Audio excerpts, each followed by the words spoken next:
All right, welcome back, y'all. So we're about to watch these top 10 outrageous Vince McMahon moments wrestling flashbacks. So without further ado, y'all, about to hop straight into this video. So let's watch right now.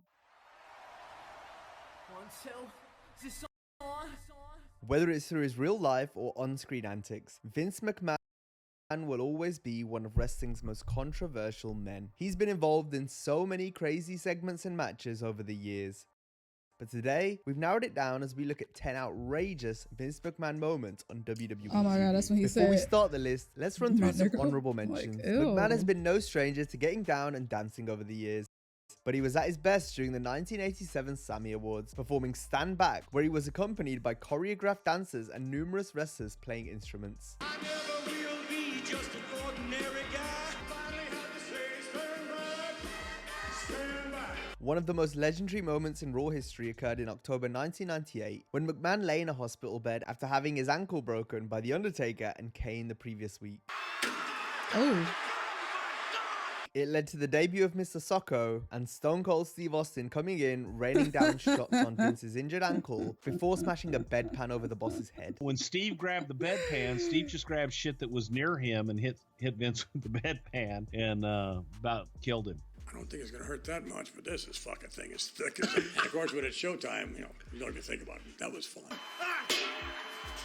Damn. In 2001, Vince began to make out with Trish Stratus on TV, while McMahon's wife Linda was wheelchair-bound in a zombie-like state. But things truly hit the fan when Vince made Trish bark like a dog and strip live on Raw. Vince also covered Trish in dirty mop water at one point. I knew that the way it was presented to me that I would get mine in the end, and what the hell are you mopping? It turned out to be a memorable moment and a necessary moment for what we were creating in the story. At the same time, he was in a rivalry with his son, Shane McMahon, saying and doing some of the most heinous things you could imagine as a father. I will never ever forgive your mother for giving birth to you.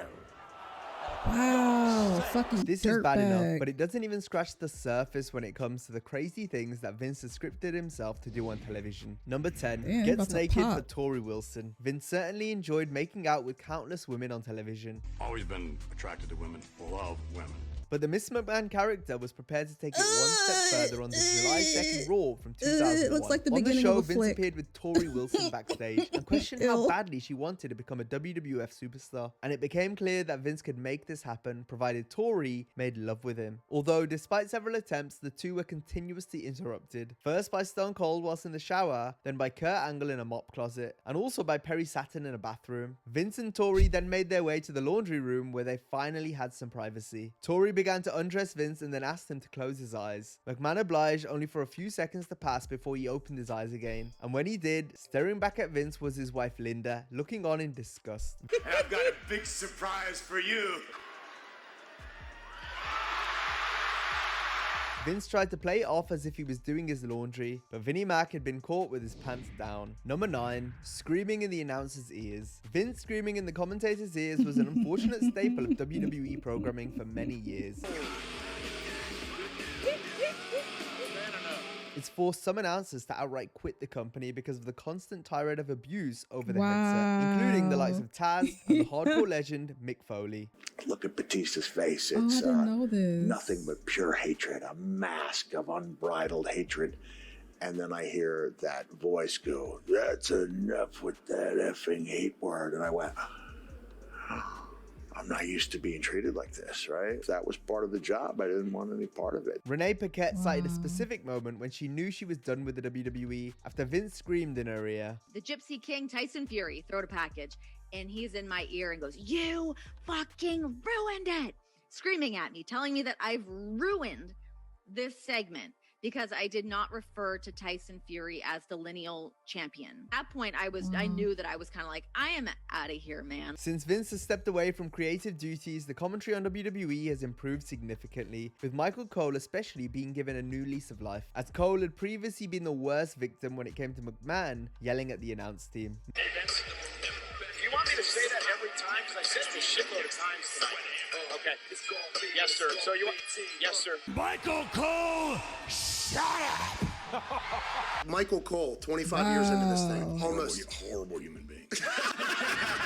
Number 8. Vince has been put on trial and sued countless times, but his only ever arrests have come on television, including in 1998 and 2015. However, his most entertaining arrest went down on the November 22nd Raw in 1999. Vince sought revenge on DX and especially Triple H. After they tormented the McMahon family the previous week in numerous ways, Vince was hell-bent on getting payback, and did so by ramming and destroying D-Generation X's limo. McMahon also tried to break down the door of DX's locker room, but was apprehended and arrested by the police. Are they taking Vince to jail? What are they doing? He's arrested!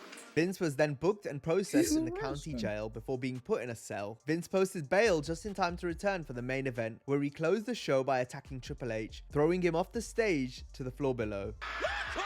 Oh my God! Wow. That's gotta be 15 or 20 feet!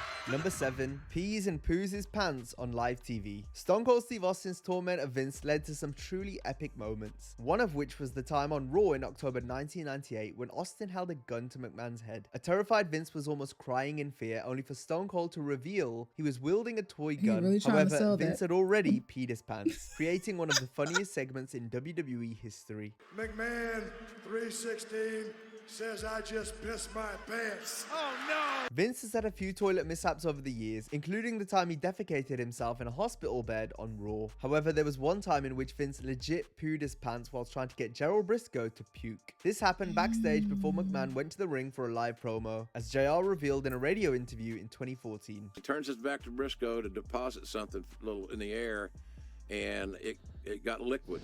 He sharted. Number 6. Do-Rag Vince. The battle of the billionaires between Vince and Donald Trump spawned one of the all-time WrestleMania moments, as Vince's head was shaved completely bald. We all love to see Vince get his comeuppance. He played it brilliantly with great facial expressions and hilarious cries for help. But what came in the following weeks was absolutely hilarious, as Vince began to rock a do-rag and decided to tweak up his character a little. McMahon began referring to people as G and Holmes, incorporating various elements of black culture into his gimmick for a truly interesting result. What's up, Holmes? What up, G?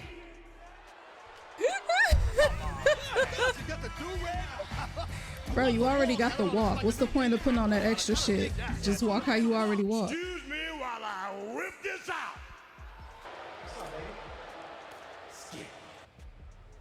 Sweet. Number 5. Gets his head shoved up Rikishi's ass. The Vince McMahon Kiss My Ass Club was born in 2001 and has featured a host of different members, so it was all the more sweeter when Vince got his own head shoved up the biggest ass in wrestling. This went down on the December 6th episode of SmackDown in 2001. Vince was under the impression that he was going to be kissing Trish's ass. Go kiss that ass. Yeah, French kiss it! However, McMahon was instead met by the returning Rikishi. The Rock then proceeded to bury Vince's face into Big Kishi's backside to cap off a truly classic segment. Lucifer's lips on the biggest ass in the WWF! There is a God in this world! Vince has always said he wouldn't ask his talent to do anything McMahon wouldn't do himself, and Vince proved this by not only getting his head shoved up Rikishi's ass, but Big Show's as well during a Hell in a Cell match at Unforgiven 2006, when Vince teamed up with Big Show and Shane McMahon in a losing effort against DX. No, Vince. I'm looking at you real different now. I'm looking at you real different now, sir. I looked at you kind of crazy. Now I'm looking at you super different. Rikishi, that's a lot of ass.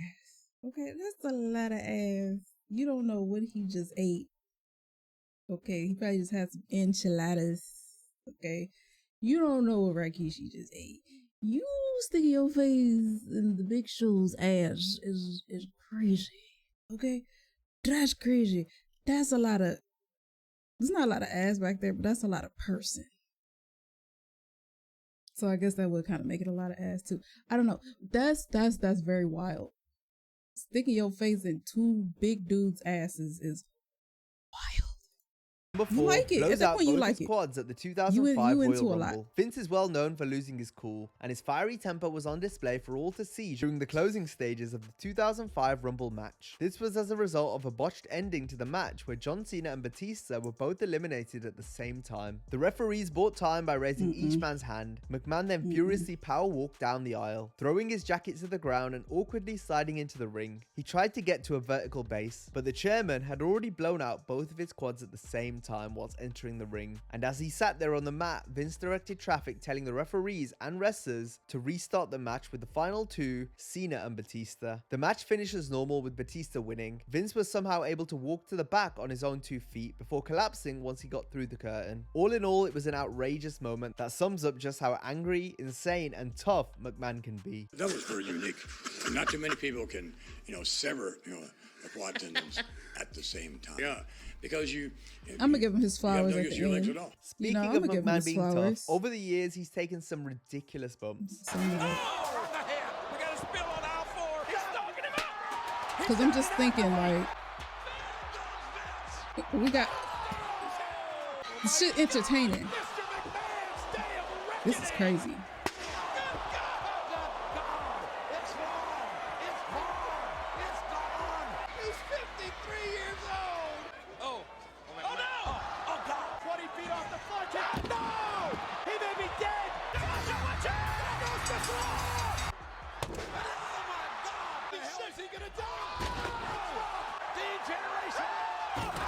Oh, wow. He has been battered, bloody, but he's still breathing.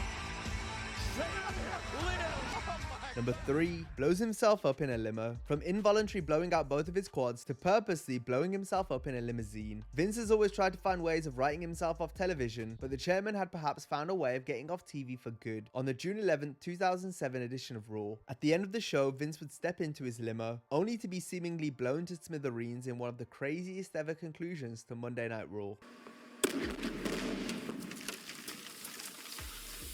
The following week, the WWE was set to pay their respects to Vince McMahon in a special 3-hour episode of Raw. However, these plans were scrapped following the Benoit family tragedy, leading to Vince reappearing at the start of the show and thus cancelling the limo explosion storyline. Number 2, Wrestling God. Vince has had his fair share of matches in the WWE, many of which were violent and bloody, but few were more shocking than when Vince and Shane McMahon teamed up to wrestle Shawn Michaels and God at Backlash 2006. In the build-up to the match, Vince devised his own religion, McMahonism. And the name of it is McMahonism. He also cut a blasphemous promo from inside a church. Blessed be the name of Vincent Kennedy McMahon. There was also a skit where Vince healed Candice Michelle. Feel this woman's breast. What the hell was that? Once it came time for the match, Vince introduced God down to the ring, equipped with a spotlight and funky music, which Vince, of course, danced along to. McMahon wants God to get jiggy with it. With Shawn set to jump off a ladder onto Vince and Shane below, the Spirit Squad interfered, putting HBK through a table, allowing Vince to make the cover and ultimately get the victory for he and Shane.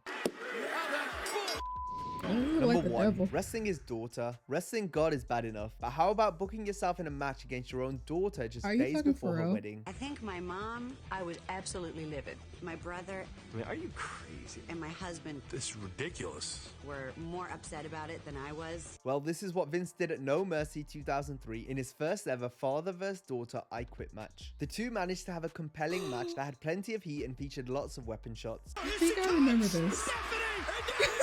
And also interference from Sable and Linda McMahon. The finish came when Vince began to choke Stephanie with a lead pipe. This left Linda with no choice but to throw in the towel on behalf of her daughter, which therefore gave Vince the win. After the bell, Vince pie-faced Linda to the ground, closing out one of WWE's most surreal matches. Vince McMahon is loved and hated by many. Through his on-screen and off-screen controversies, he remains perhaps wrestling's most polarizing figure. I've never thought that my dad's gone too far on television. When my dad goes for it, it's great. Vince has said before that once his time is up, he wants one last moment to say thank you to everyone. Daddy's coming home! So with that in mind, we'll close things out by saying thank you to Vince. Thank you, Vince.